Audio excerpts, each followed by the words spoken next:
This is going to be a 3-egg omelet, which is kind of a standard. The night before, the overnight cooks would crack 3 cases of eggs and spit them up in an immersion blender and have them in a bain-marie ready for us. We keep those on ice in front. And then, so I'm going to show you what a couple key things with that. What? And then you want to put a little bit of salt in there. Okay? And then I'm going to show you a secret. This is the secret. Right here. Sour cream. So a lot of people put dairy in their eggs, right? Cream or milk.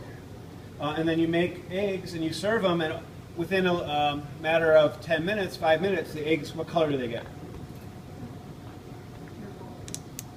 Purple? What's the Dr. Seuss book? Green. Green, right? And that green is the expression of sulfur when it's overcooked. So if you're doing an event at a wedding, you are having a scrambled egg on the line, or you're doing an egg sandwich dish, egg McMuffin or anything, a secret is to lower the pH of your system, and it will inhibit or slow the expression of sulfur as green. So put a little bit of sour cream in with there, as opposed to milk, and it will not turn green on you. Especially if you're doing like breakfast, like a wedding next day. They want scrambled eggs on the line. Put a little sour cream there. It's about a cup of sour cream per gallon of eggs is a good ratio. And on the first Saturday of every month, I do a breakfast for the men at the church I go to, and we do eggs, and we put the sour cream in there, and they have no idea that there's sour cream in there. But they don't turn green. I've never done cream cheese, but it's probably not, the pH isn't low enough. And that's what triggers the sulfur from not coming up. So you want to whip these until they're homogeneous. You don't want white showing or yolk showing. You want it to be all one color. And then when you're done, another trick is when you're making these now, so this would be all ready for us. We have the ingredients, the eggs, the pan, everything ready. And I would use a rubber spatula, and I would move the eggs around this way, and I'd move the pan this way. So if you can pat your stomach, or rub your stomach and pat your head, you can make an omelet. You can make an omelet. Okay, so there you go. Bam! There you go. So, and that's the motion. And the reason why you want to do this is to break up the curd as it's coagulating. Okay? So as the proteins are coagulating, you don't want them to coagulate as one big chunk. You want to break them up into small, small chunks. That way when you're eating it, it breaks apart in your mouth, and it's a really nice mouthfeel. Well, one time when I was doing this, I'd put the eggs in there and I'd be doing this. Actually, I'll go ahead and start here, and then Stephanie, I'll cue you in when we're ready. So I'm going to put some butter in there, and I don't want the butter to get too hot. Butter? I'm going to put butter. I heard it. What did I say? You said butter. Butter. I'm going to put the butter in there, and then I'm going to put the eggs in right afterwards. Okay, so our butter is in, and it's melting. You want to just coat the bottom of your pan.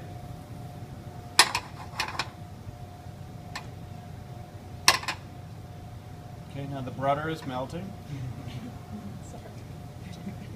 We'll use it. And then I'm going to put the eggs in. The pan's been heating up for a while. That's part of the trick, okay? Once your pan is up to temp, it cooks a lot quicker. And what I used to do was I would take this and I'd move it around. But one time I was doing this and I got behind, and you had to help me make these, and you took my rubber spatula.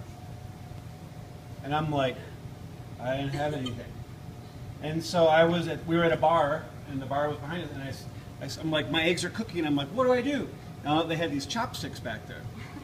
So I was like, okay, and I grabbed the chopsticks and I started using those. And now the TAs got me an early Christmas present, so now I'm going to show you. They got me lightsaber chopsticks. So I'm going to make the omelet with lightsaber chopsticks now. So all you're doing with the chopsticks is moving it around. is you don't want the egg to coagulate too hard. You want to break it up into small curds. See, I'm moving it around the side.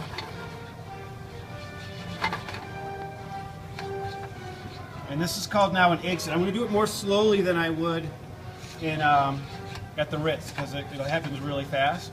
But you want to break up the curds. See how they're kind of coagulating on the lightsabers?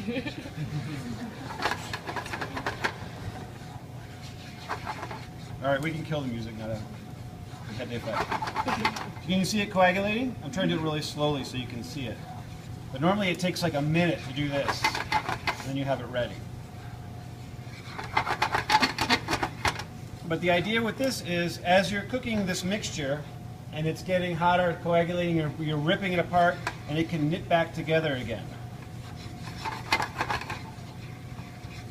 Can you take those chopsticks to like a sushi restaurant? Oh yeah, Like, no, they got the kids some too. Oh. So yeah, we're gonna take the boys out to sushi now. So cute. Yeah, I was like, so you can see it's really starting to coagulate now.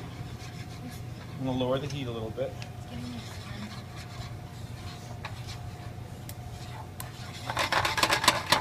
So really just breaking it up, and I find I like the chopsticks better because it really breaks it up and makes the omelet really supple and soft. So you see it looks like scrambled eggs. We're going to do this just until it's just about done. Then we're going to stop. So now I'm going to stop and then spread everything out. I'm going to turn the heat off. I'm going to grab my spatula back that you stole. You started this whole thing. My bad. You're welcome. Thank you. And then you scoot everything down in the middle and spread it out. And this would be now an egg set. And this is what you'd have all ready as the guests are coming up. Bless you. Have a bunch of these set up, ready to go. And then you pass the ingredients down. So I'd have these cooking up top, and then I have a marble plate down here, and I'd hold them here. They'd stay hot. And then as they came down, I'd fill your order in, and then your families, all 12 of them come down and eat, kids, you know, whatever they... So then in this one we'll put a little bit of scallion, because we had some scallion. And then I'm going to put a little bit of feta. We had a little bit of feta back there, but you can do like smoked salmon and brie with chives or dill. You can do anything you want in there.